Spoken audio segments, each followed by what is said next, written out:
تلنگانہ جگہ سمیتی کے صدر پروفیسر کوڈنڈرام نے شہر حیدرآباد کے اطراف تعمیر ہونے والی ریجنل رنگ روڈ کو فوری منسوخ کرنے کا مطالبہ کیا۔ انہوں نے آج بھونگیر ضلع کلیکٹریٹ میں ریجنل رنگ روڈ سے متاثر ہونے والے کسانوں کے ساتھ مل کر رنگ روڈ کی روٹ میں تبدیلی کرنے کا مطالبہ کرتے ہوئے ضلع کلیکٹر کو ایک یادداشت پیش کی۔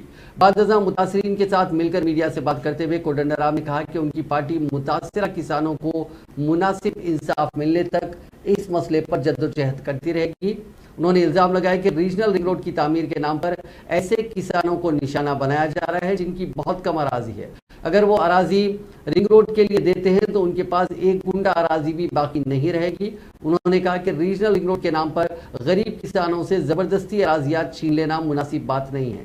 صدر تلنگانہ جگہ سمیتی نے کہا کہ حیدرآباد کے اطراف ریجنل رنگ روڈ کی تعمیر کی ضرورت نہیں ہے، اس لیے حکومت کو چاہیے کہ وہ فوری طور پر اس پروجیکٹ کو منسوخ کر دے۔ انہوں نے انتباہ دیا کہ آنے والے دنوں میں حیدرآباد میں ریجنل رنگ روڈ کے متاثرین کے ساتھ مل کر وہ ایک کانفرنس منعقد کریں گے۔